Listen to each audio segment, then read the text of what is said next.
Ever found yourself in the vast landscape of your Minecraft world brimming of ideas one moment, only to feel your creativity vanish the next? Well, that's precisely where I found myself recently, and I've got to admit, it's a bit of a struggle. It's not like we haven't been productive. In our last episode, we did tackle the chaotic mess that was our storage situation, finally bringing order to the madness with our new storage hall over on the cargo ship. It was a monumental achievement, allowing me to breathe a sigh of relief knowing that my resources were finally organized. However, despite our recent progress, I'd hit a roadblock when it came to new ideas.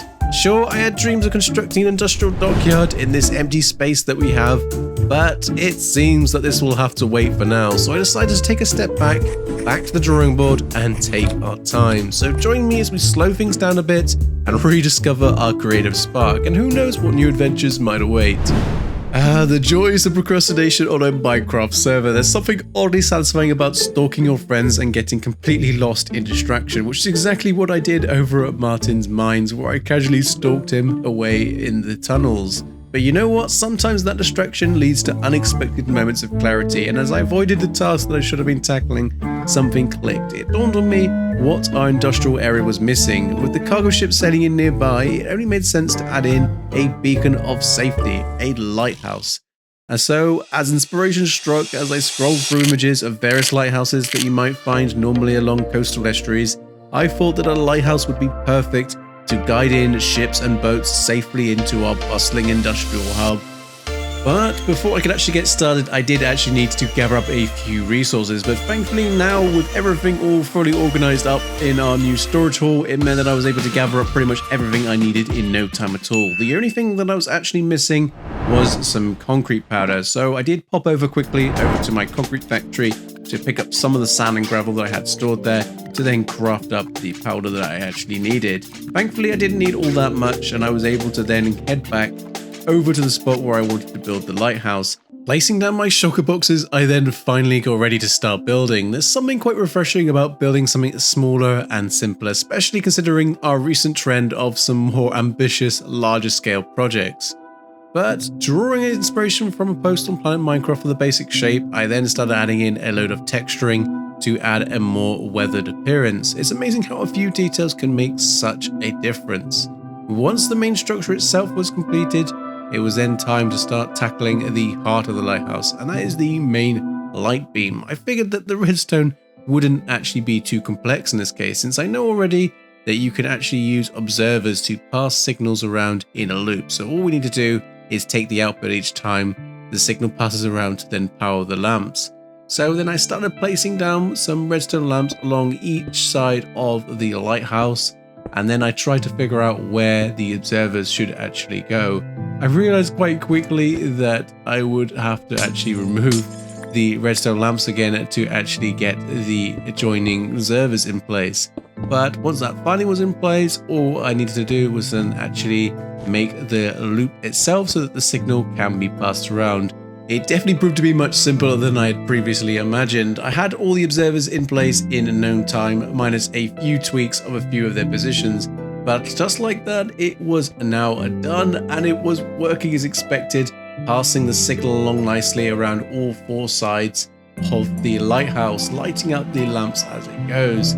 As I stepped back to admire the progress on our lighthouse, I couldn't shake the feeling that something was missing. Sure, the structure was coming along nicely, but the surrounding area was still a bit of a mess. It was time to roll up my sleeves and tackle some landscaping.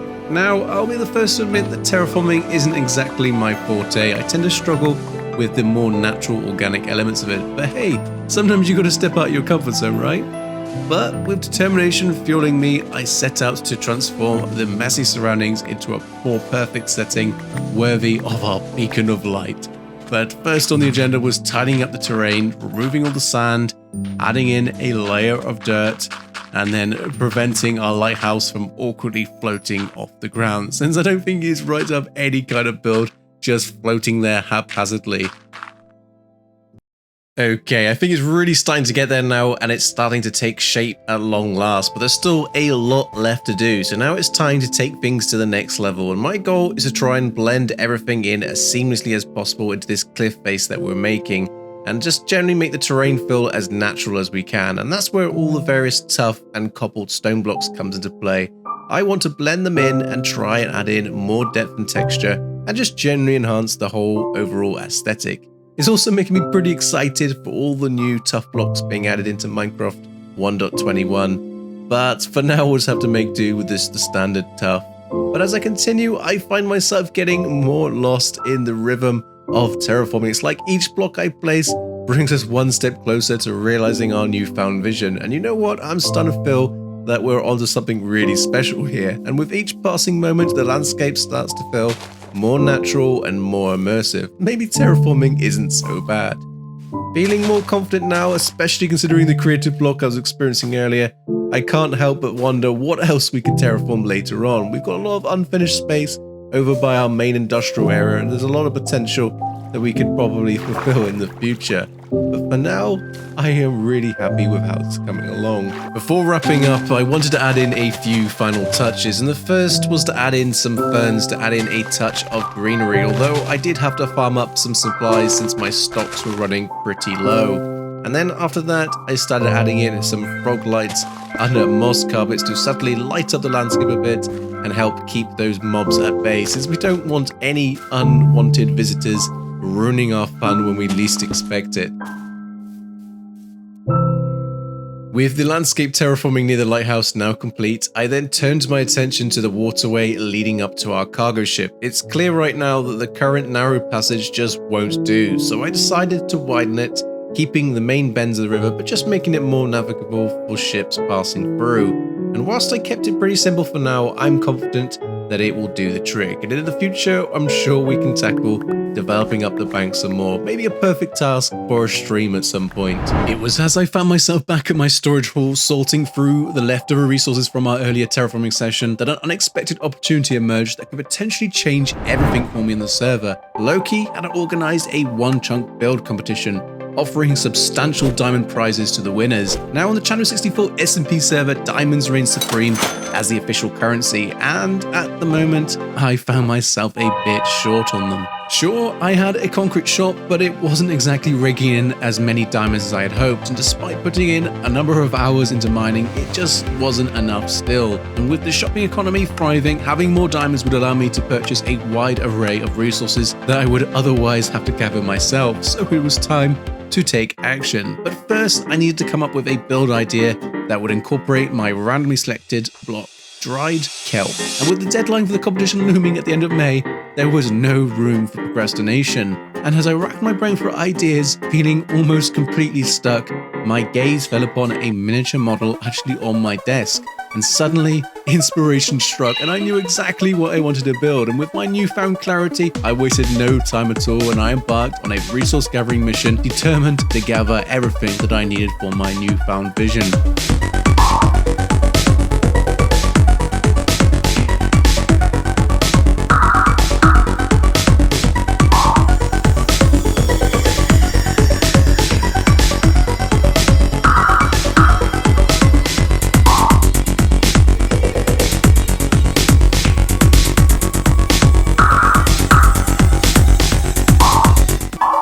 Now armed with all the necessary resources, I returned to my plot, fully prepared to bring my idea to life, and without further ado, I dove into the build, fueled by determination and the promise of potential diamond rewards. It was my time to make my mark on the server, one block at a time. The first thing I started with was the launch pad, opting for a simple design using cyan and yellow terracotta, which I think works pretty nicely together. But once that was in place, I was then able to reflect on exactly where I'd want to construct this spacecraft. I decided that I wanted to build it up reasonably up into the sky, so then I pillared up and got to work, drawing the much needed inspiration from my SpaceX Dragon model. I really had a solid starting point for the overall shape, but I then made sure to incorporate the dried kelp as my randomly chosen block for the contest into the design. But then came the most challenging part, the fiery plume. This aspect really had consumed considerable amount of time during the design phase, and building it in survival mode proved to be no less daunting. But despite my frustrations, I persevered, and bit by bit, it started to take shape. With a bit of luck, our entry might just stand a chance at winning one of those diamond prizes.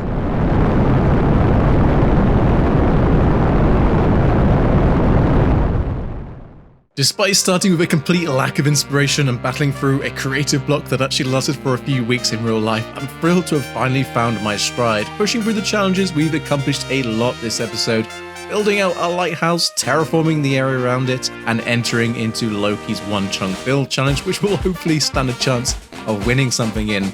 But with that, that's really all we have time for, so all I have to say is thank you very much for watching, but until next time, I will see you later. Bye bye.